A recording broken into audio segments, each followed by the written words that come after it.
Eu vou fazer uma abordagem com vocês que vai ser um pouco diferente daquela que normalmente eu estou acostumado a fazer nas palestras aí do centro. Quem vem e frequenta conhece mais ou menos a forma como a gente aborda, os grupos de estudo.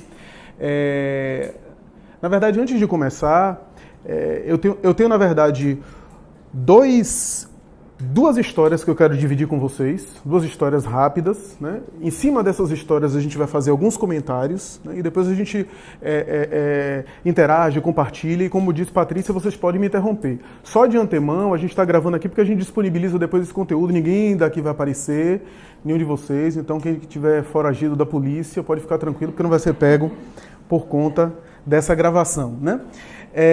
Como foi anunciado aqui, eu já fiz parte de juventude, né? Já fui jovem evangelizando como vocês, né? Por incrível que pareça, já passei, já tive esse momento, já fui jovem também, e passei por essa etapa, fui evangelizador de uma outra casa, evangelizei aqui também no início, como o Bruno falou, e para mim é uma grata satisfação estar aqui com vocês, né? É muito bom voltar, porque em verdade, a juventude, né, e assim, a idade que vocês estão, onde ainda estão lidando com esse conhecimento espiritual de início, é uma fase que eu tenho recordações muito boas, né? Eu tive evangelizadores muito bons, como esses que estão aí preparados para refletir com vocês, para conversar com vocês sobre esses temas, para aprofundar esses temas, para que vocês possam entender e também amadurecer a reflexão, né? O que eu acho interessante da evangelização espírita, particularmente a evangelização espírita, porque conheço também evangelizações católicas, grupo de estudo bíblico protestante, é porque a evangelização espírita não pressupõe necessariamente uma conversão, isso é, para que você participe da evangelização e possa interagir na evangelização espírita, você não precisa ser espírita. Você pode até ser ateu, né, desde que você esteja com a cabeça aberta para discutir, para conversar. Da mesma forma que quando você for para a faculdade, você não vai necessariamente abraçar toda a teoria científica, acadêmica que está lá sendo apresentada para você, mas você precisa conhecer, você precisa entender, aprender. E o Espiritismo é uma filosofia científica com aspecto religioso que tem também o objetivo de muito mais expor do que impor, né? Muito mais conversar e apresentar para que a gente possa conhecer, do que necessariamente você ter que ser espírita.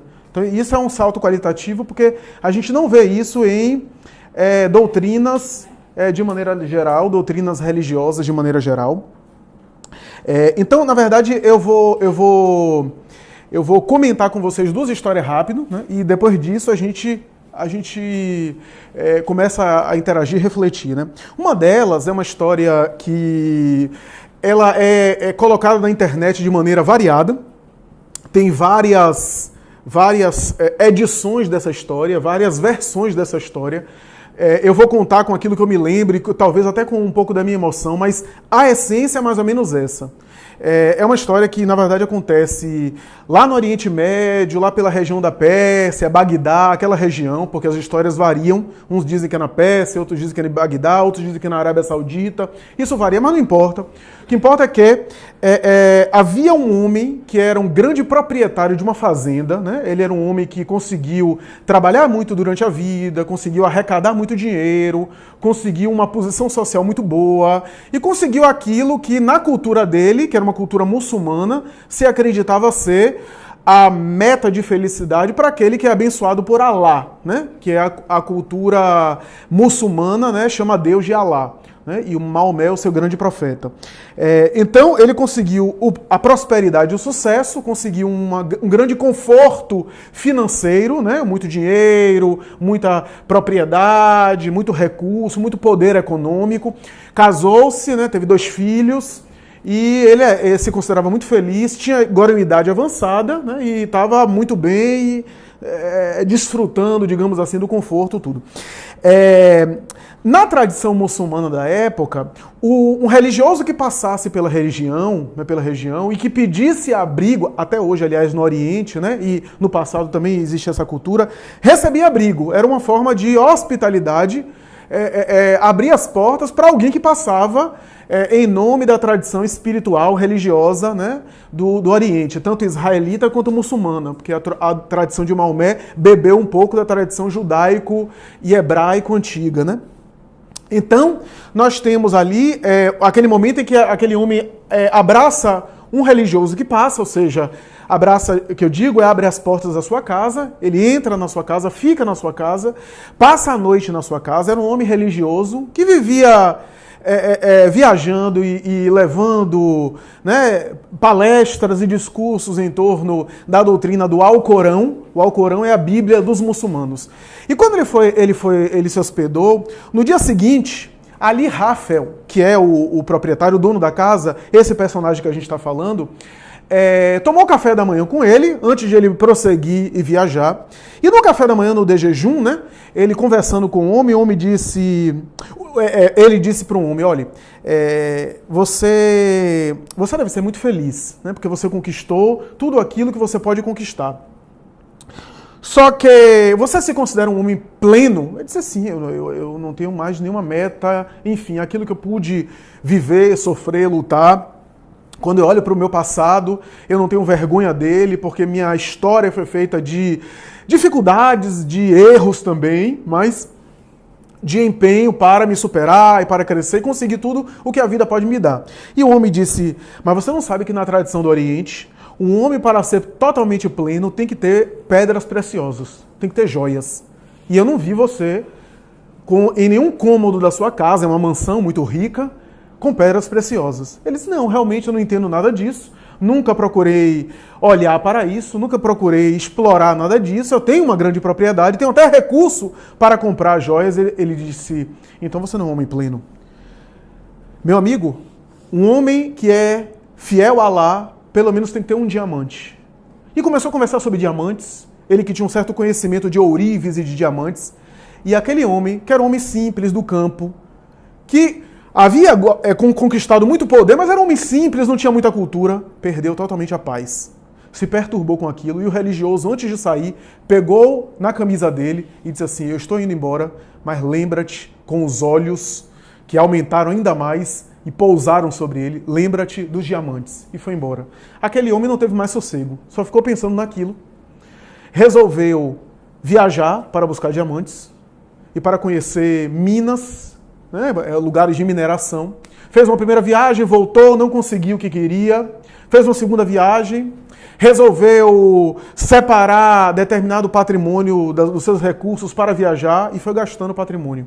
Um dia, ele chama a mulher, os 2 filhos, resolve colocar os 3 junto ao seu cunhado, irmão dela, vendeu a casa, metade do dinheiro deu à mulher para que a família pudesse não passar necessidade nenhuma, e a outra metade do dinheiro ele gastou viajando para conquistar pedras preciosas, especialmente alguns diamantes que eram muito valorizados no Oriente.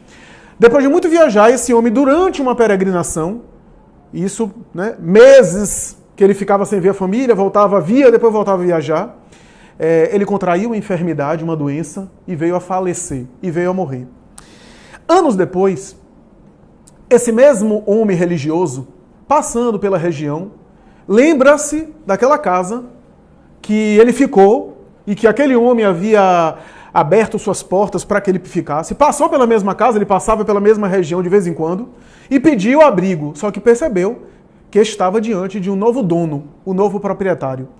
E ao ser recebido, esse proprietário levou aos locais que ele já conhecia, ele passou a noite, no dia seguinte, no café da manhã, ele foi levado a um outro cômodo da casa, que era uma espécie de antessala, de uma sala muito bem mobiliada, com uma lareira. Era inverno, né? Havia muito frio, então ele acendeu a lareira, tocou fogo na madeira que crepitava na lareira, e enquanto os 2 comiam, o religioso olhou para a lareira e disse assim, curioso, essa lareira é diferente porque o fogo toma conta da lareira, mas ela é toda forrada de uma pedra muito esquisita. Com licença, se levantou, retirou uma pedra, era uma pedra negra, ele começou a olhar e disse assim, homem, onde é que você conseguiu essas pedras?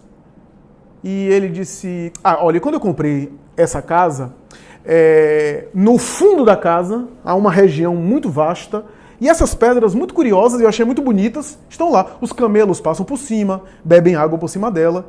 E ele pegou e ficou deslumbrado e disse, olha, eu conheço pedras preciosas. E eu quero dizer a você que estamos diante de diamantes negros, que são os mais valiosos do mundo. Aquela região, onde ele estava, que pertenceu ao homem anterior, é hoje a chamada mina de Golconda, a mina mais famosa de diamantes do mundo. Ali saiu o diamante Príncipe Charles, ali saiu o diamante Orloff, ali saiu o diamante Koh-i-Noor e as pedras preciosas que ficaram na cabeça de reis, rainhas e nobres. Aquele antigo proprietário vendeu sua casa, desfez de tudo aquilo que era mais valioso na sua vida para buscar uma coisa fora que já existia no quintal da sua mansão, no quintal do seu palácio. Essa é a primeira história sobre a qual a gente vai discutir. A segunda história que eu gostaria de compartilhar com vocês é de uma bailarina, de uma dançarina, na verdade, jovem, que desde pequena, vocês sabem que as bailarinas não apenas têm que treinar desde pequena, quando o corpo ainda é algo flexível, como também tem que ter uma certa estrutura corporal, principalmente aquela que aspira a ser bailarina profissional, desde os pés, né, até a postura corporal. Então tem que ter um biótipo que também ajude. E essa menina tinha todas essas características, treinou desde cedo, a sua vida tinha sido aquele balé, e aos 16 anos ela conseguiu a oportunidade de se apresentar diante de uma espécie de masterclass, ou seja, de diretores especialistas em balé, em que as primeiras colocadas seriam levadas para o maior balé, o mais famoso balé, escola de balé do mundo, que é o balé Bolshoi, até hoje famoso no mundo. E ela treinou, e quando se apresentou, ela deu o máximo que ela pôde, que ela sabia, tinha toda a habilidade de uma bailarina, e depois de se apresentar de uma maneira espetacular, um dos diretores que fazia a avaliação dela e que ela mais tarde vai perguntar a ele, né, o que é que ele achava da apresentação dela, se ela tinha condições de se tornar bailarina profissional, Davidovich disse para ela mais ou menos assim: não, você não tem condição. No máximo, volte para a sua terra de origem, abra uma escola de balé e seja futuramente uma professora de balé. Mas bailarina profissional, você não tem condição. Ou então abra uma casa de corte e costura e vá costurar, mas bailarina não. Ela disse que aquele foi o maior pesadelo da vida dela. Aquelas palavras ela ouviria durante anos, aquele discurso que ela decoraria. Quando pegou o trem para viajar para o interior da Rússia, né, uma cidade que não era Moscou, ela disse que repisava e repassava aquilo em lágrimas, e que aquilo marcaria a vida dela inteira. Mais tarde, professora de balé, ela teve a oportunidade de levar alunas para ser apresentadas e ser examinadas a fim de serem candidatas ao balé Bolshoi. E encontrou aquele senhor, já em idade mais avançada. Ele não lembrava dela, mas ela nunca havia esquecido ele. E no intervalo onde as bailarinas estavam apresentando, algumas alunas dela, ela se aproximou dele e perguntou mais ou menos assim: o senhor lembra de mim? Ele disse: não, minha filha, são muitas meninas aqui, você veio aqui há muitos anos, eu estive aqui, há alguns anos, mais ou menos uns 15 anos, eu estive aqui. Ele disse: não lembro, o que foi que houve? E ela disse: o senhor não lembra, mas eu nunca me esqueceria do senhor. E contou, dizendo que ele havia sido responsável por destruir a vida dela. E falou em detalhes. Ele olhou para ela, algo carinhoso, sorriu e disse: minha filha, eu falo isso para toda menina que chega aqui, que ela não tem condição nenhuma de ser bailarina. Eu falo isso para todas. E ela ficou mais impactada ainda e revoltada e disse: então quer dizer que você não necessariamente, você não achava então que eu não tinha condição de ser bailarina? Quer dizer que então eu tinha condição de ser bailarina e você simplesmente destruiu meus sonhos? E ele, apesar de carinhoso, também firme, disse: não, você não tinha condição mesmo. Porque se você abortou a sua vida por causa da opinião de outra pessoa, mesmo sendo minha, é porque você realmente não tinha condição de ser bailarina. Essa é a segunda história que eu gostaria de compartilhar com vocês. Porque ambas as histórias se conectam. Uma delas fala de quais valores estamos buscando, quais as escolhas que estamos fazendo, que tipo de opção a gente está tendo na nossa vida.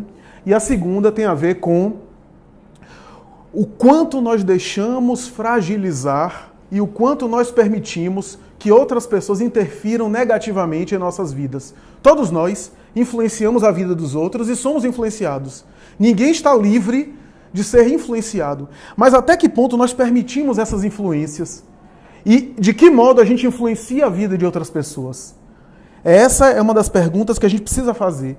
Que tipo de valores a gente tem buscado para que o nosso mundo íntimo, o nosso mundo interno se fortaleça a tal ponto de a gente saber lidar quando a gente vivencia uma situação difícil, um desafio externo, uma situação desagradável.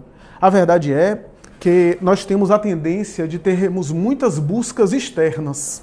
Buscas externas. A gente busca coisas, a gente busca comprar, a gente busca possuir, ter, a gente busca aparecer. Hoje, nada mais do que a gente busca aparecer, né? Aí estamos nas redes sociais, nas mídias sociais, a gente sempre tá querendo visibilidade, né? Nada contra, não é ruim necessariamente, o recurso é bom, é válido, mas de que modo a gente está fazendo isso? Né?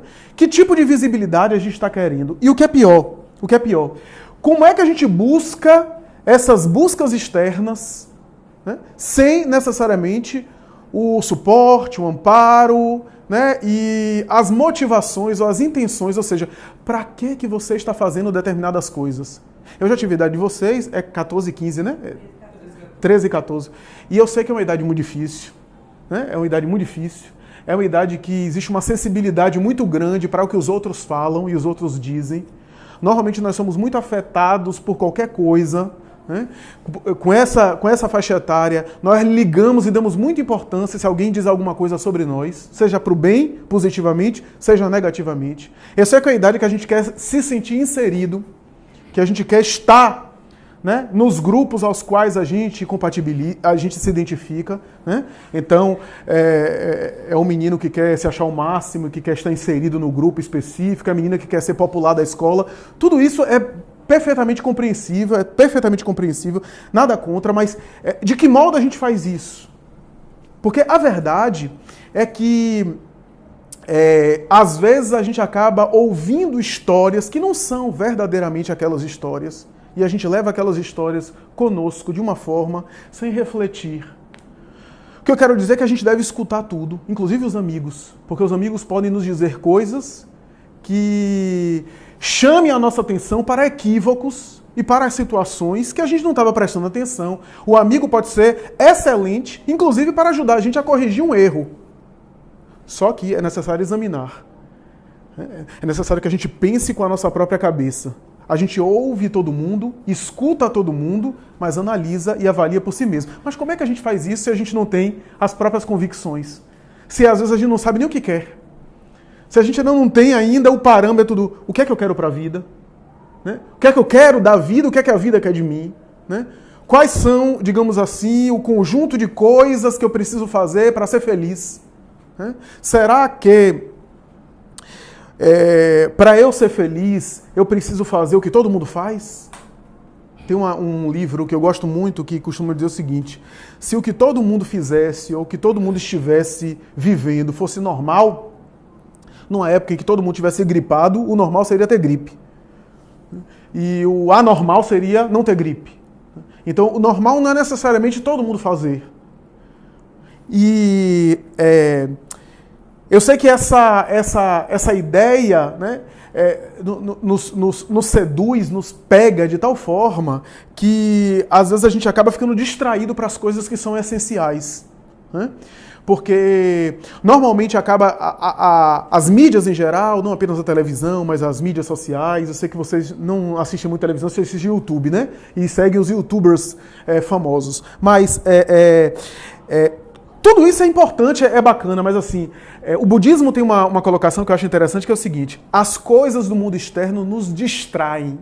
Eu acho esse conceito bacana, né? Porque as coisas do mundo não são negativas, não são ruins, mas são distrações que nos distraem. É ruim a gente ficar distraído? Não. Mas se a gente fica o tempo todo distraído, alguma coisa está errada. Se o tempo todo a gente fica distraído com as coisas de fora, como é que a gente vai lidar com as realidades internas? Eu tenho uma amiga que eu costumo dizer, amiga espírita, ela frequenta essa casa, ela costuma dizer o seguinte: eu quero ver o dia que o mundo se transformar e não existir mais problema de dinheiro, problema financeiro. Sabe o que a gente vai perceber? Diz ela ainda, que nunca foi problema financeiro. Que os problemas reais que nós temos não são de dinheiro. A gente acha que é quando a gente está nas lutas, paga conta, com dificuldade material, mas esses são problemas muito pequenos. Né? E às vezes os problemas materiais que nós temos são apenas sintomas de problemas mais sérios que nossa alma, que o nosso ser interior carrega. Jesus costumava dizer que o reino dos céus está dentro de nós. Essa é uma expressão das mais bonitas que está presente no Evangelho de Lucas. O reino dos céus está dentro de vós. Ora, se o reino dos céus está dentro de nós, o paraíso ou o inferno estão dentro. O que significa dizer que tem a ver com escolhas. Tudo que eu falei aqui, tanto na história do árabe que vendeu a sua casa na busca do diamante, como na história da bailarina que destruiu o seu projeto de carreira em função de uma opinião que ela ouviu, tem a ver com valores. Ou seja, o que é que eu valorizo nesse mundo? Muita gente não sabe, minha atividade profissional é de psicologia, de psicoterapia. Eu atendo meninos da idade de vocês, alguns dos quais tinham muita baixa autoestima, alguns com muita carência, e foram levados pelo estímulo dos colegas, seja as meninas com a menina, seja os colegas masculinos com os meninos, né? Sei lá, vou citar um exemplo. Bebida alcoólica. Porque assim a gente mostra que é homem, né? Existe ainda esse discurso, infelizmente, de que a bebida alcoólica é sinônimo de que a pessoa é homem. Não sei onde foi que leram isso. E a pessoa vai enveredando por um caminho, por uma escolha, que nem sempre ela queria, nem sempre era interessante, nem sempre era atrativo. Porque uma coisa é você fazer uma escolha consciente. Outra coisa é você ser levado por esses ruídos de alguém que diz uma coisa que é o máximo e que você se sente de tal forma sem condição de dizer não, né? Sem condição de decidir e é levado e depois se arrepende amargamente. Eu me lembro de um caso que eu atendi, 15 anos, quase a idade de vocês, né? 15 anos. E que o menino tinha uma unha grande, uma das unhas era grande. E eu achava que ele tocava violão, né? Mas era para botar cocaína aqui na unha. Porque aí cheirava e não ficava vestígio. Então, alguma coisa está errada com a gente. Se eu preciso, para ficar eufórico, porque além da cocaína ele ingerir com o nariz, né, inalar com o dedo, sobrava um pouquinho de vestígio de cocaína, que também o organismo absorvia e batia uma onda ainda mais forte, mais acentuada. Então, alguma coisa está errada. Como é que um jovem de 15 anos precisa ficar eufórico com uma substância química que vai fritar o seu cérebro? Porque quem conhece neurologia, o mínimo possível, não vai defender nem o uso da cocaína, nem muito menos a maconha, porque há um discurso agora bonito de que a maconha faz bem, que não há nenhuma revista de circulação científica importante que diga que a maconha faz bem à saúde. Existe uma substância das várias que estão presentes na maconha, uma delas que é retirada e que pode ser usada para fins medicinais específicos de maneira apropriada, mas não cigarro de maconha, que causa um dano cerebral muito mais alto do que a nicotina. A nicotina até causa mais malefício do ponto de vista respiratório, porque são mais de 70 substâncias, inclusive alcatrão e petróleo.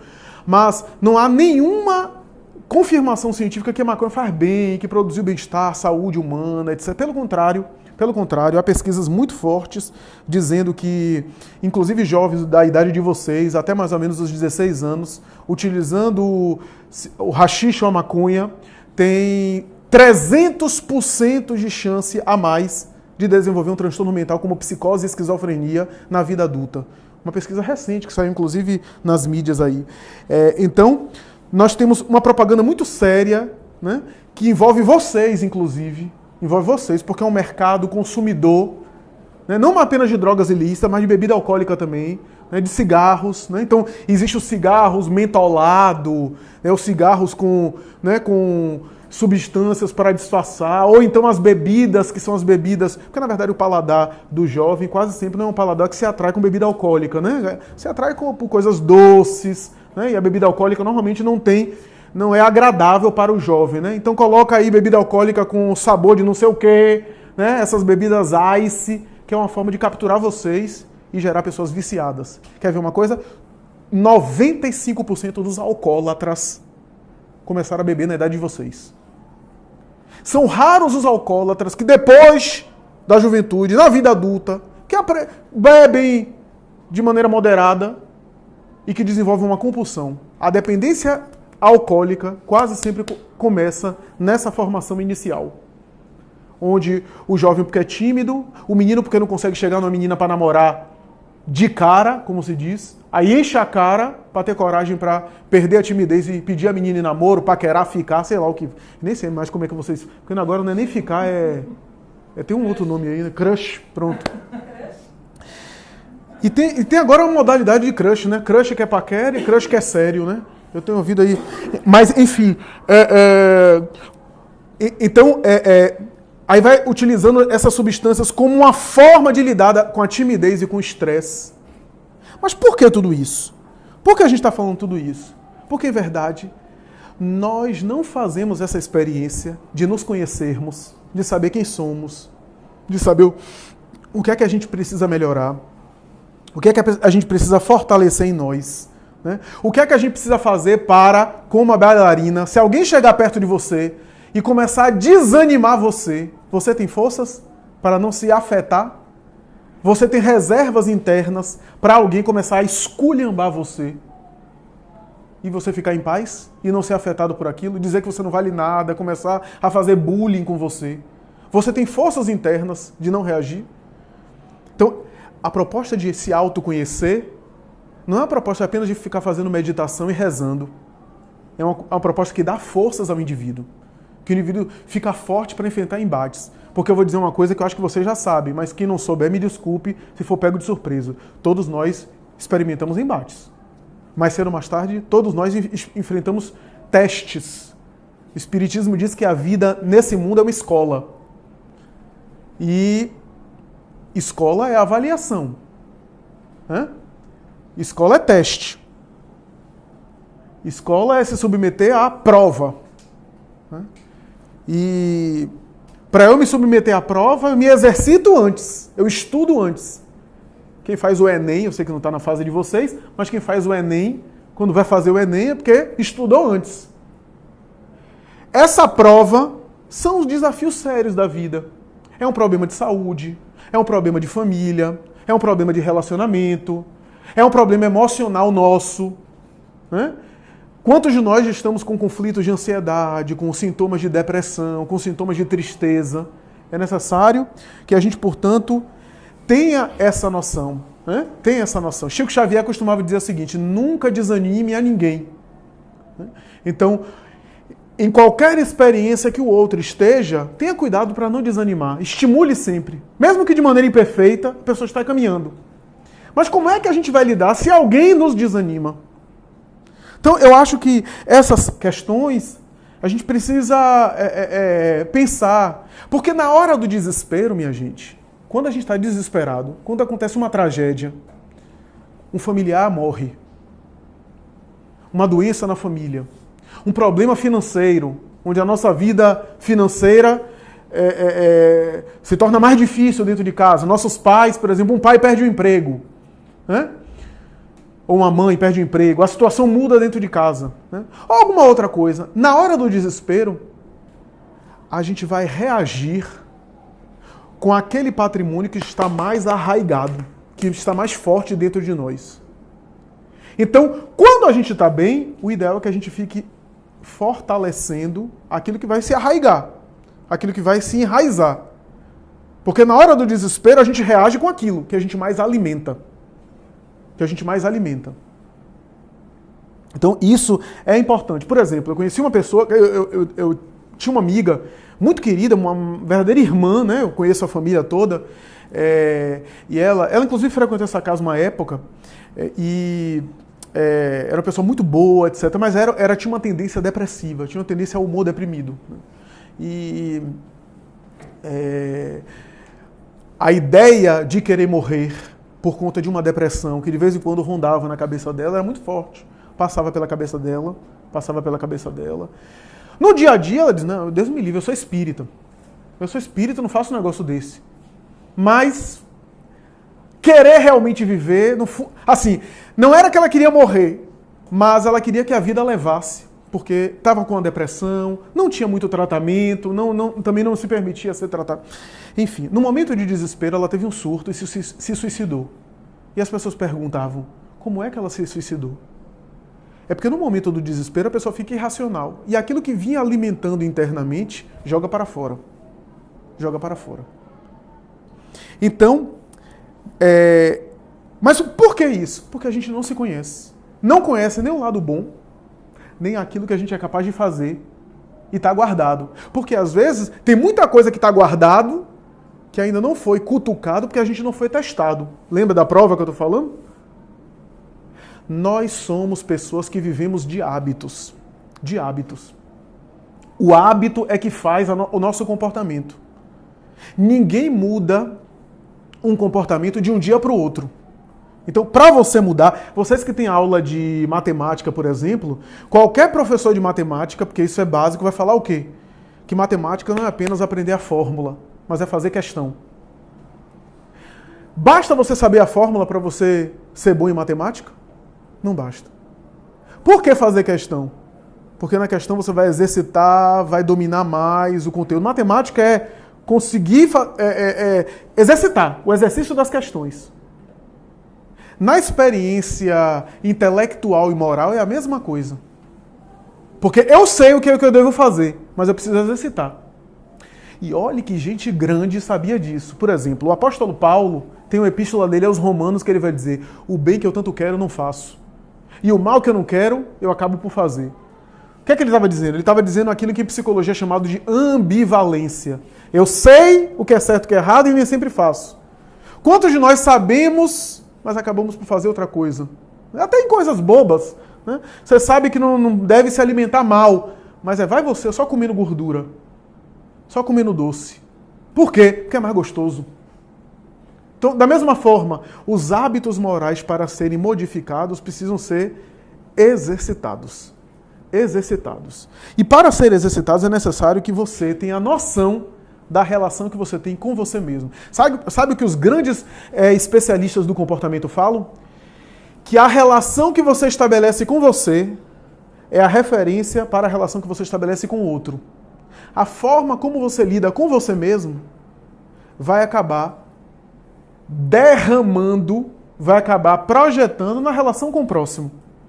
Ou seja, se você tem inseguranças, se você oscila com você, se você tem uma relação que não gosta muito de si, né, e gostar de si não é fácil, é difícil, é desafio, né? Isso vai aparecer com o outro. Se você não tem muito confiança em você, a tendência é você desconfiar dos outros. É você também ter uma certa insegurança em relação aos outros. Mas sabe o que é mais interessante? Fora da psicologia, no âmbito das religiões, sabe o que os religiosos vão dizer? Os teólogos mais modernos? Que a relação que você estabelece com as coisas espirituais modula a sua relação com o próximo. Olha que coisa interessante. Enquanto uma área fala que a relação com você mesmo vai modular a sua relação com o próximo, a outra área fala que a relação que você tem com o espiritual modula a sua relação com o próximo. Ou seja, da forma como você se relaciona, porque se relacionar com algo que é divino, que é espiritual, também é difícil. É difícil porque você não sabe, você não compreende direito, ninguém compreende totalmente. A forma como você relaciona com as coisas espirituais vai fazer você se relacionar com os outros. Então, se você é muito cético, no sentido de não acredito nisso, não acredito em nada, né? Para mim nada disso existe, esse tom pessimista vai de alguma forma ser direcionado para o outro. Então, normalmente você também não acredita nas pessoas, você, né, tem uma certa desconfiança. Isso vai aparecer, mesmo que de maneira inconsciente. Se você tem uma fé religiosa que é ingênua, que é uma fé um pouco boba, essa ingenuidade vai aparecer na relação com o outro, no relacionamento com o outro. Porque são relações que têm um certo nível de intimidade. Jesus, quando fazia as parábolas dele, ele comparava a relação do ser humano com Deus com um casamento. Porque o casamento é uma relação íntima, né? É uma união. Então era uma espécie de metáfora que ele utilizava em várias das suas parábolas, né? Então, o que é que eu quero dizer com isso? É que se a minha relação comigo é base para a minha relação com o meu próximo, e se minha relação com o divino é também base com a relação com o meu próximo, é que vale dizer que em algum nível a conexão que eu tenho com o divino e comigo mesmo se encontram em uma coisa só. Logo, né? Si, somente si, logo, né? Então o que é que isso quer dizer? Quer dizer que tem algo que é divino e ao mesmo tempo que é interno, e tem algo que é externo e transcendente e ao mesmo tempo é interno e é divino.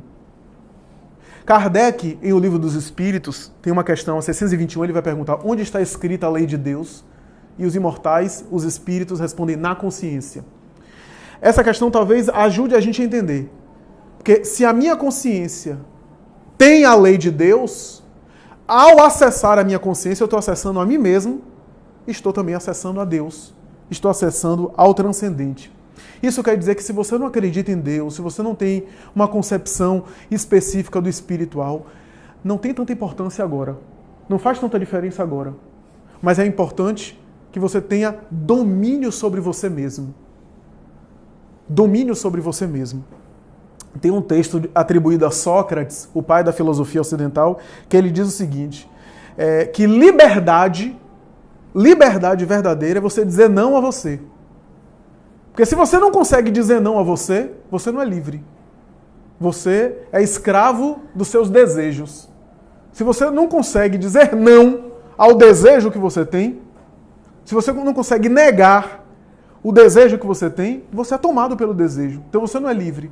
Porque livre realmente é aquele que é senhor de si para dizer sim quando quer e não quando quer.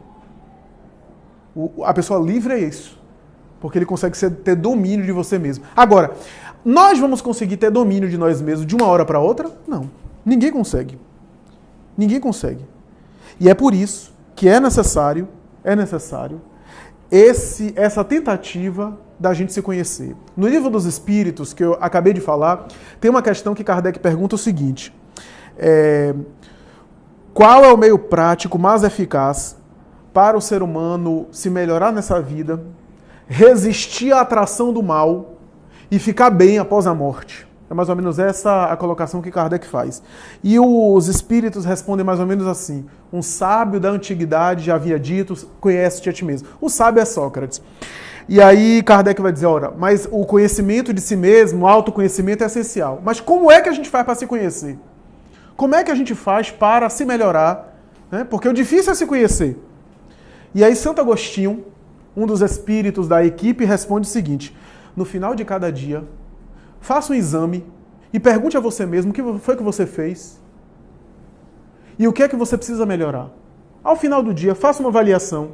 O que é que eu fiz de bom? O que é que eu fiz que não foi tão bom assim?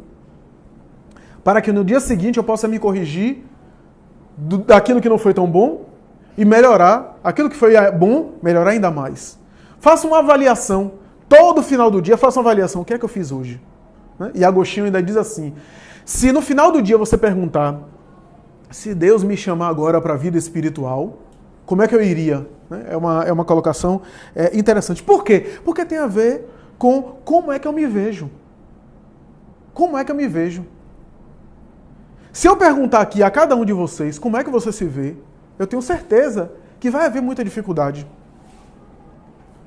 Porque é difícil realmente ter a ciência de si mesmo. A gente sabe aquilo que os outros dizem de nós, mas o que é que realmente nós somos?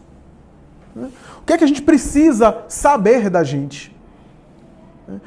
Por exemplo, vou citar um outro exemplo que eu conheço. Eu tenho um amigo que ele tem um problema de baixa autoestima, né? E ele começou a fazer, inclusive, tratamento para isso, com um colega que eu conheço, né? Um colega meu, e ele fez todo o processo de assim, melhorar a alimentação, melhorar a forma de se comportar, entrou na academia, fez exercício físico para melhorar a autoestima. Tudo isso muito bom. Tudo isso muito bom. Mas isso só não é suficiente, porque ainda assim, a gente está trabalhando a autoestima, se sentir bem na aparência, ficar mais bonito, muito bem, mas é algo que tem a ver com o exterior. Eu estou trabalhando no meu exterior. O exterior é importante para eu me sentir internamente bem? Mas é apenas parte do processo, não é tudo. Sabe o que é interessante? Que ele dizia assim, eu continuo com baixa autoestima e continuo não gostando de mim. Só que aí, o terapeuta que acompanhava ele começou a ir mais profundo.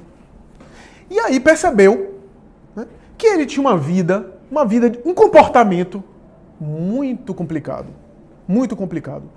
Ele tinha uma vida, por exemplo, que ele viajava para... Né, tinha trabalhos em várias regiões, então cada lugar que ele tinha uma namorada diferente. Então, ele viajava para 5 lugares, ele tinha 5 namoradas. Eu não sei como é que ele administrava 5. E às vezes uma queria visitar ele no local que ele estava trabalhando, só que a do local que morava lá, já estava lá para esperar por ele, ele fazia um verdadeiro salamaleque. Essas coisas que os meninos falam entre si, tem não sei quantas namoradas e acham isso muito bonito. Só que ele fazendo isso a vida inteira, o que é que acontece com a consciência não tem as leis de Deus? O que é que acontece? Como é que ele ficava se vendo? Então, depois de, não sei quantos anos, tendo uma vida dessa, uma vida até sexual, promíscua, no sentido de desorganizada, ele feriu muita gente, né? Porque nesse meio tempo muita gente se magoou com ele, né? Muita namorada acabou descobrindo, né? E ficou muito sentida. Só que o que acontece é o seguinte, o que é que eu vou gerando na vida, a vida vai me devolvendo, né? O tipo de ação que eu aciono para a vida vai me respondendo de acordo com aquela ação. Então, o fato de ele destruir e ferir tantos sentimentos foi gerando nele um processo de baixa autoestima. Então, assim, continuava com o tipo de vida, mas se detestava. E as últimas vezes que eu vi, veja que coisa interessante, como a lei de Deus funciona. Ele já estava tendo problemas de impotência sexual, né? Aí estava tomando droga química, né? Viagra, para ter estímulo, para conseguir ter disposição sexual, né? Mas o que é isso senão já a consciência cobrando dele um outro tipo de postura? Porque, minha gente, o nosso organismo, quando dói, é a sabedoria da vida dizendo que alguma coisa não vai bem. Se você tem uma dor de barriga, é porque você tem uma infecção, você teve uma intoxicação alimentar. Se você não tivesse dor, se a gente não tivesse dor, a gente morreria em 24 horas. Porque acontece tanta coisa com o nosso organismo que a dor é para chamar atenção para a gente, mas a alma também. Então, quando a nossa alma está sinalizando ansiedade, inquietação, depressão, é porque alguma coisa não vai bem que a gente precisa mudar para se sentir melhor. Então, o Espiritismo, ele ajuda nesse sentido, né? Porque ele vai dizer o seguinte, que sua relação com você mesmo é muito importante. Se você puder ter uma relação com o espiritual plena, integrada, melhor ainda, né? Porque, por exemplo, é bonito dizer que não se acredita em Deus, mas também não se procura estudar para saber, né? Alguns dizem assim, não, eu sou agnóstico, eu não me meto nessas coisas. É até bonito, né? Falar isso, mas assim, só que é alguém que às vezes fica em cima do muro, que acaba não... Por que você não vai procurar? Né? Muita gente diz assim pra mim, me dê uma prova que o espírito continua após a morte. Eu disse, olha, prova eu não posso lhe dar. Sabe por quê? Porque eu aprendi um livro que prova a gente se dá na cozinha, quando a gente prova se a comida está com sal ou sem sal. Mas eu vou provar você com o quê? Porque as provas que eu posso lhe oferecer, pode ser que para você não sejam provas. Ele diz, não, mas eu queria que você me desse uma prova. Eu disse, olha, eu conheço os trabalhos, por exemplo, de William Crookes, o maior físico e químico da época, quando fez a experiência mediúnica de uma paranormal extraordinária e comprovou em laboratório. Ah, mas ele já está superado, já está ultrapassado, é do século XIX. Bom, Charles Richer, prêmio Nobel de Medicina de 1913, o pai da fisiologia moderna, investigou uma série de paranormais, constatou que nós não somos apenas o corpo, etc. Ah, não, mas isso daí é algo... Tá vendo que eu não tinha prova? Eu posso citar aqui 100 pesquisadores que você vai continuar achando que não tem prova. Que para você... não é prova. Qual é a prova que você quer? Por que você não vai buscar a prova, então? E aí eu disse para ele, você quer uma prova para mim se o espírito vive? Prove para mim que o espírito não vive. Me diga aí um artigo da ciência, alguma coisa que não existe vida após a morte. Então, porque eu tenho que provar para você? Porque você não busca, você não procura. Então, é bonito a gente ficar dizendo, não, eu não acredito, eu não aceito. Por que não vai estudar? Não estudar apenas no espiritismo. Eu acho que essas questões nos interessam a todos. Saber o que é que acontece depois dessa vida. Se é que alguma coisa acontece. Acho que essa é uma questão interessante. Mesmo que você não seja espírita, é interessante você se perguntar. Porque isso vai ditar o modo de você ser aqui nesse mundo. Vai influenciar a forma como você é nesse mundo. Eu vou contar um segredo para vocês. Na minha época de faculdade, era chique ser ateu, ser materialista. Era chique. Só que quando eu entrei na faculdade, eu já era espírita, e eu percebia que os grandes pensadores intelectuais, né, que fizeram escolas de ateu, que eram geniais, aliás, né, Sartre, Kierkegaard, Nietzsche, os grandes filósofos do século XIX e XX, os literatos também, os romancistas, né, Tolstói, Goethe, Dostoiévski, Kafka, né? Esses grandes gênios intelectuais que escreveram tão bem, né? Tolstói no final da vida se tornou religioso, mas boa parte da vida dele ele vivia em conflito com a religião. Mas esses grandes intelectuais, filósofos e pensadores eram céticos, eram ateus. Mas vai ver a vida deles como é que era. Eram geniais na forma de escrever, mas eu não quero uma vida daquela. Nietzsche morreu de depressão e de demência. Sartre vivia angustiado com uma vida desorganizada. Era genial. Mas a vida que ele tinha para ele... Né? Ou seja, se você quer ser cético, ateu, tudo bem. Mas saiba que quase sempre o ateu, o cético, o nihilista, nome técnico, né? Nihilista, ou seja, que acredita no nada, quase sempre fica deprimido. Fica pessimista. E com fé em Deus não toma remédio. Porque a tendência é tomar remédio. Porque essa visão pessimista de que o nada é que fez alguma coisa e o nada não fez, e o nada fez nada e a nossa vida não tem sentido nenhum, normalmente acaba empurrando a pessoa para uma falta, uma ausência de sentido e de significado. São geniais intelectuais, mas não servem como vida. Ou seja, a filosofia deles não ajudou eles a ter uma vida feliz. Muitíssimo obrigado. Como é teu nome? Me chamam de Júnior? Júnior. Como é teu nome? Larissa. Eu acho bacana a fala de vocês, porque vem ao encontro dessa questão que a gente está aqui comentando, né? Isso não quer dizer que o espiritismo, a gente está condenando a que pessoas ter prosperidade material. Longe disso, né? Mas não é o dinheiro que preenche, né? A conquista material para quem quer, de maneira honesta, ganhar dinheiro, prosperar. O espiritismo não tem nada contra, a doutrina espírita, a evangelização, não tem nada contra, né? Desde que seja feito de maneira honesta. Mas essa questão que ele citou, que eu acho interessante, eu troco minha paz por algo externo, né? Por uma conquista externa, e depois não fico bem, né? E eu tenho um poder econômico, eu tenho aquilo que é, inclusive, um motivo de inveja em relação às outras pessoas, mas não estou bem comigo. Né? Então, não é simples assim. Né? Isso não quer dizer que aqueles que nasceram ricos ou têm patrimônio são culpados por isso. Né? Mas é essa questão, todos nós temos desafios nesse mundo. Né? Aqueles que não têm desafios na ordem do material, têm outros desafios. E é muito simples esse raciocínio de dizer, não, aquele que é ateu e que tem muito dinheiro, e eu sou religioso, não tenho dinheiro, então Deus não existe porque Deus não me deu dinheiro. Quem disse que o dinheiro é a solução dos seus problemas? Às vezes o dinheiro é a tragédia dos seus problemas, a depender da situação. A depender da situação, o dinheiro pode complicar mais. Dinheiro não dá felicidade, mas ajuda a conquistar. Ajuda e às vezes atrapalha. É muito melhor ter paz e harmonia, até porque a paz e a harmonia vai ajudar você até a ganhar dinheiro. Então, eu acho que essa inversão de valores, né, que a gente tem, de que... me lembro de uma obra de André Luiz que fala um pouco disso, né? Um indivíduo que estava vivendo problemas dessa ordem financeira, né? E aí os mentores espirituais, os espíritos ao lado dele, dizendo assim, que bom que hoje ele passa por penúria, dificuldade material, porque nas últimas 3 encarnações ele teve muito dinheiro e só fez bobagem. Então, graças a Deus, agora ele tem uma vida mais limitada, porque agora ele está andando no eixo, né? Porque se tiver muito dinheiro, ele vai começar a fazer bobagem. Então, a visão dos espíritos em relação a essas questões é outra. Claro que os espíritos sentem a gente passando dificuldade, aqueles que nos amam, que não estamos a sós. Aqui mesmo a gente não está sós, né? Não estamos a sós aqui. Né?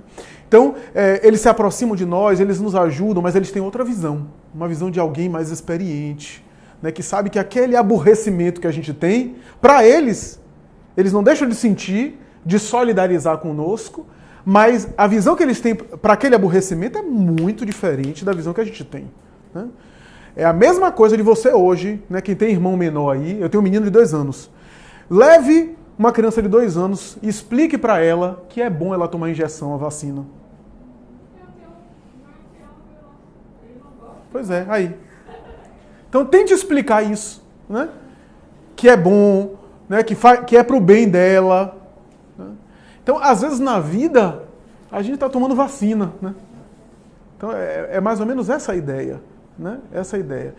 Em alguns momentos nos chega de maneira dolorosa, né? Mas eu acho que tem muito a ver com isso. Né? Então a doutrina espírita ela promove essa questão da renovação interna, né? Não é porque uma doutrina religiosa que você tem que necessariamente sofrer nesse mundo como as doutrinas, né, dogmáticas de outras épocas costumavam dizer, né? Que é necessário sofrer nesse mundo para alcançar o reino dos céus. Muito pelo contrário, né? É necessário que você construa o reino dos céus interiormente. Mas não há dúvidas, né, de que como o Espiritismo ele lida com essas questões. Por exemplo, você tem depressão, você tem um conflito familiar. Eu acho que a ideia do autoconhecimento, seja buscando uma terapia, uma ajuda, seja enfrentando o problema pessoalmente e buscando melhorar e resolver aquilo internamente dentro de você, é para você não cair em armadilhas. Eu vou contar uma coisa para vocês. Eu sei que nem todo mundo aqui tem uma familiaridade com as práticas espíritas, mas essa casa, por exemplo, tem práticas espíritas que não é aberta ao público, até porque não é aconselhável, né? Mas tem as práticas espíritas que são reservadas, né? Que são especializadas, entre aspas, que são as práticas em que os médiums, os indivíduos que entram em transe e são as pontes de comunicação com os espíritos, né? Especialmente os espíritos dessa casa e os seres espirituais, são instrumentos para comunicações.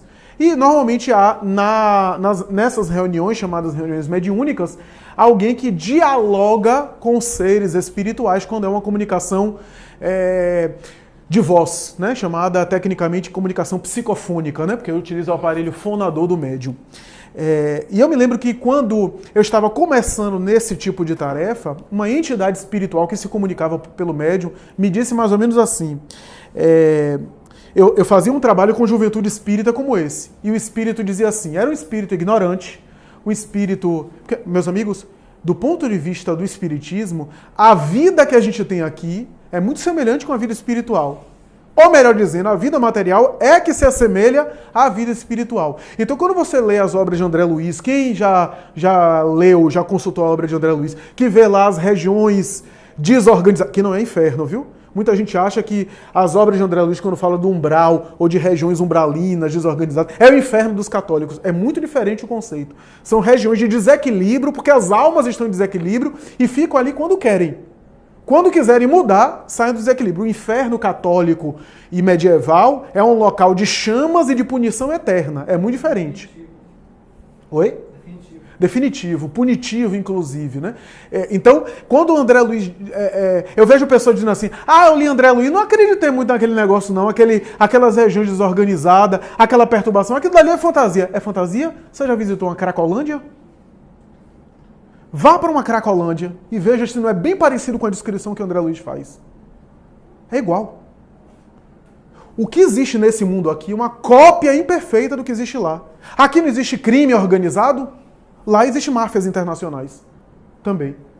Só que o tipo de exploração não é da matéria densa porque não tem corpo, mas é outro tipo de exploração.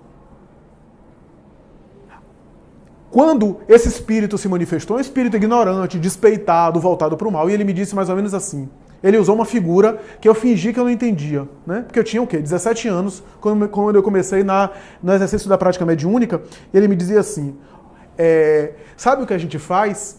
A gente corta a planta que ainda está no começo, porque é fácil cortar. Porque quando a planta se transforma em árvore, o tronco está forte e não consegue tirar. E se ficar bem estruturado, começar a dar frutos, se a gente for chegar lá com serrote, o povo que pega os frutos e se alimenta dos frutos não vai deixar a gente cortar. Mas meu irmão não entendi, eu havia entendido. Meu irmão não entendi, me explica aí, me fiz de besta. E ele disse, a planta pequena são jovens, que são fáceis de cortar. É uma sedução ali, é uma tentação aqui, é uma pessoa que a gente coloca no caminho para perturbar, é uma situação difícil, que eles fazem uma escolha e vão marcar a vida toda. E que lá na frente ainda vai ficar com aquelas marcas. Mas quando vai criando raízes, é mais difícil de a gente cortar. Então isso é uma questão que a gente precisa pensar. Né? Nem a visão apocalíptica do medo, porque os espíritos só interferem se a gente permite, se a gente dê espaço na nossa casa mental. Eles acionam o nosso mundo mental. Se a gente tem ideias boas e se mantém positivamente, é uma questão de sintonia. Não tem a sintonia do Wi-Fi, né? Do tipo de rede que você... É a mesma coisa. É a senha, é a banda larga que você, né, sintoniza. Então é a mesma coisa. Né? Agora, depende muito do tipo de foco que a gente está tendo, do tipo de coisa que a gente alimenta, e aí eu não posso negar. Do tipo de grupo e de proposta, né, de companhias que nós temos. Por quê? Porque como ninguém é perfeito, né, pelo menos nem nosso nível aqui ninguém é perfeito, ninguém que não possa se contaminar com as perturbações alheias. Eu não falei da Cracolândia? Se a gente fica visitando a Cracolândia e vivendo, ou seja, ali ao lado do crime, é muito difícil a gente não acabar se contaminando. O que é que eu quero dizer com isso? Quero dizer o seguinte, o Evangelho recomenda que a gente ajude todo mundo, mas a gente saiba também selecionar as companhias com as quais a gente convive. As companhias. Porque se você ficar muito mergulhado no mal, daqui a pouco você está também mal. Né? Então isso é importante para vocês, porque no mundo do adulto é um pouco diferente, né? Mas assim, 13, 14 anos, normalmente vocês vivem em grupos. Né? E escolham bem os grupos. Escolham bem. Porque até mesmo você sem intenção, pode sobrar uma coisa para você. Né? Pode respingar em você uma coisa que você nem queria. Né?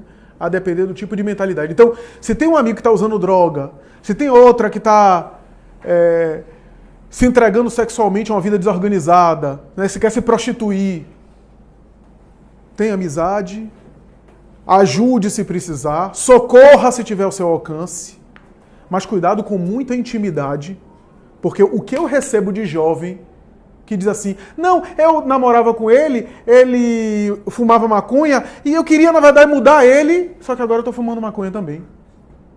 Foi para mudar o outro, achando nessa vida de herói que vai mudar o outro, e o outro que mudou ela. Exatamente. E aí você nem ajuda e vai precisar de ajuda de alguém. Né? Então primeiro se ajude, para depois você ter condição de ajudar os outros. Quando eu tinha 14 anos, eu dormi um dia na cadeia. Eu saí com duas amigas, a gente saiu para brincar à noite, tarde da noite. Uma delas estava com um spray no bolso e resolveu pichar o muro de uma farmácia e o segurança pegou. Eu e a outra corremos, aí quem segurou, ela chorou, não sei o que, a gente voltou, foi o tempo que a polícia chegou, o segurança falou, vão embora vocês dois, só vai ficar ela. Não, você não vai deixar? Eu ia deixar, sozinha? Eu sabia que não tinha feito, o segurança sabia que não tinha feito. Só que quando a polícia chegou, não, ele estava também, leva os dois. É bonito, né? É bonito isso ser dito para o seu pai no telefone de madrugada. Seu filho está aqui na cadeia, vem retirar. Por quê? Nessa vida, eu não lembro de ter pichado nenhum muro. Mas eu já tive más companhias também. Entende? Aquela galera do baba que sai para beber e de repente acontece uma briga. Aquela sua amiguinha que disse, olha, eu roubei esse batom daquela outra menina. Tomem cuidado, eu não esperava dormir na cadeia. Eu saí para curtir a noite, tarde da noite, 10 horas da noite, 11 horas da noite, né? Você com 14 anos, tudo bem que a vida hoje vocês saem 1 hora da manhã, mas tomem cuidado. Tomem cuidado, porque o que parece inocência pode não ser inocente assim. Não foi nem um pouco agradável passar a noite. Eu comi farelo. A história, vocês sabem disso, né? Eu concordo, se mistura farelo. Quando você contou o caso da bailarina, também me veio logo na memória. Voltei um pouquinho no tempo de fazer a faculdade. Eu fiz também arquitetura, né, até o 3º semestre mais ou menos. E nos primeiros semestres tinha uma matéria que era das mais importantes do curso, que era no ateliê. E tinha uma professora que era temida na faculdade, por conta dela, né, ser muito carrasca. E aí a gente, nas primeiras apresentações, que era essa matéria, você ensaiava os primeiros projetos arquitetônicos de uma casa.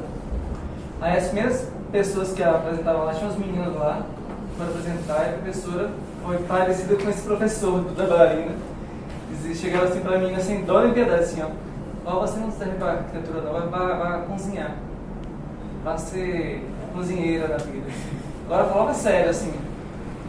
Aí eu fiquei perguntando assim, tem esse lado que é incentivador, talvez, para quem tem essa estrutura interna, e você conseguir transpor esse corte na sua frente, né?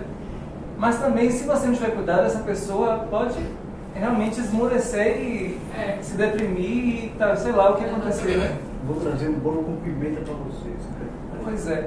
Aí, assim, tem o lado da gente estar no lugar do aluno, né? De talvez eu possa receber uma crítica dessa tão forte que eu não suporte, será que eu vou suportar ou não? E também tem o lado de a gente estar do lado de fora. Será que eu, como avaliador de alguém, tenho capacidade, eu tenho autonomia para dizer isso para alguém? Eu preciso estar atento a quem tem ou não essa força de, né, ultrapassar isso. Perfeito. Lendo os livros a gente se fortalece, mas... Isso que você estava falando sobre a pessoa ter estrutura para levar, mesmo com outra pessoa pondo para baixo, a pessoa se motivar. Um exemplo disso é Shakira, que quando ela estava na escola, na primeira aula de canto dela, a professora disse que a voz dela soava como a de um bode. Olha só, não sabia disso, e ela levou adiante, né? E aí eu lembrei daquela cena do filme. Tem um filme bem famoso aí, acho que é Em Busca da Liberdade, da Felicidade, que o Will Smith, né, encontrou o filhinho dele. Aí tem uma das cenas mais fortes do filme que ele fala assim, não deixe que ninguém lhe diga que você não é capaz de fazer alguma coisa. Ele fala isso algumas vezes de uma forma bem enfática e realmente marca pra gente se fortalecer. Pra gente se fortalecer, porque a grande questão é isso que ele falou, e como é que a gente, será que a gente é forte o suficiente, principalmente os jovens que sofreu o bullying? Não, isso não é pra mim, entendeu? Porque às vezes é da pessoa, às vezes o defeito, às vezes a crítica, ela tá me criticando, mas tá nela. E isso, eu pelo menos, né? Não que eu tô na escola mais, mas na família, por exemplo, sempre tem aquele que vai pra você e fala, você é tal, tal, tal. Sendo que às vezes é dele.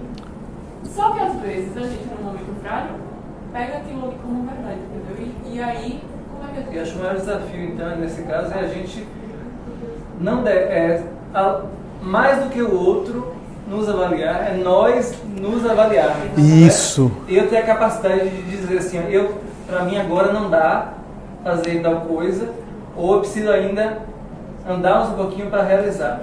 Eu vi assim, pensei muito na situação dos jovens que estão prestes a um vestibular ou na beira de escolher uma profissão, que talvez muita gente diga assim, você não dá para medicina não, mesmo você querendo fazer. Ou o inverso, né? Eu quero que você faça isso, mesmo você não querendo. Tem essa pressão externa e aí entra a gente se conhecer internamente, se realmente aquilo é melhor para mim ou não. É isso aí, quer dizer, esse recurso, eu vou passar para o Júnior, só fazendo um breve comentário, esse recurso, porque o autoconhecimento é também autoconsciência, né? Do tipo, eu sei o que eu sou, eu sei os meus limites, então eu tenho também uma noção de mim a ponto de não ser levado por tudo aquilo que vem de fora, né? Eu tenho uma certa autoconsciência a ponto de, não, peraí, isso daqui não sou eu. Nem na exaltação, né? Paulo tem uma epístola que ele falava isso, né? Que ele era o mesmo no sucesso ou no fracasso. Ele era o mesmo, né? Ou seja, nem se exaltava na vitória, nem deprimia no fracasso. Então, essa estabilidade de comportamento. Ainda que eu ouça alguma coisa, né? Realmente não pensei nisso, realmente você tem razão, deixa eu corrigir isso daqui. Né? A gente tem que estar aberto né, aos feedbacks, mas não estar refém. É nesse ponto que a gente também não tem que ter cuidado de não confundir essa autoconfiança com cabeça dura. Eu posso ouvir uma crítica de fora, mas eu preciso avaliar se aquilo realmente procede ou não. Porque o outro pode me ajudar a me conhecer também. Né? Eu, às vezes, também me conheço a partir do outro. Né? E só para passar para Júnior, uma coisa que ele falou que eu acho interessante, que o Bruno falou, que é o seguinte. Óbvio que na minha condição, se eu estou nesse papel do avaliador, do professor, etc., sabendo, né, da repercussão que pode causar em alguém que não está suficientemente forte, que tem vulnerabilidade, eu não vou ter essa abordagem. Né? Eu contei aqui num grupo de estudo, a Vivian participa, de uma história que Arnaldo Rocha costumava contar, que um jovem iniciante no movimento espírita, da juventude espírita, foi a Chico Xavier, e conversando com ele, estava muito entusiasmado, né? E Arnaldo disse assim: Chico, o que é que esse jovem falava tanto assim? Ele disse: meu filho, ele veio aqui querendo consertar o mundo. E aí Arnaldo disse assim: e você falou o quê? Ele disse: eu fui dar a pá para ele.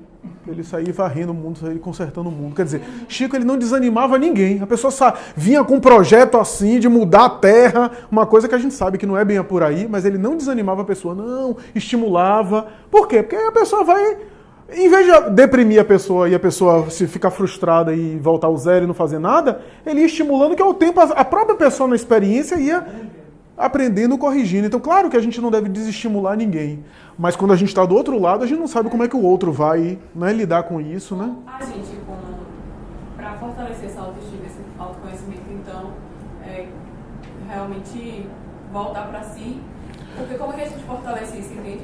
A minha pergunta é, como é que a gente vai, como é que todos nós aqui vamos nos fortalecer nesse mundo, né? Para que o outro não atinja a gente sobre a maneira que paralise, ou então que nos coloque para baixo, entendeu? E aí não permita que a gente consiga caminhar. Analisar o próprio comportamento. Como é que eu funciono? Isso somente a gente pode fazer. Se a gente pode fazer isso na ajuda com alguém, com um amigo que a gente tem uma intimidade ou confiança, com um terapeuta, com um familiar, a gente faz. Mas a meta, o meio, para todos nós é isso, analisar como é que a gente funciona.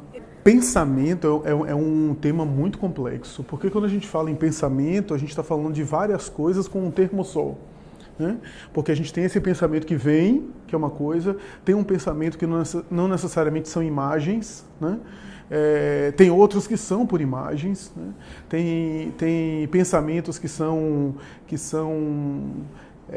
como é que eu digo, meu Deus? Que são mais da ordem do desejo, né?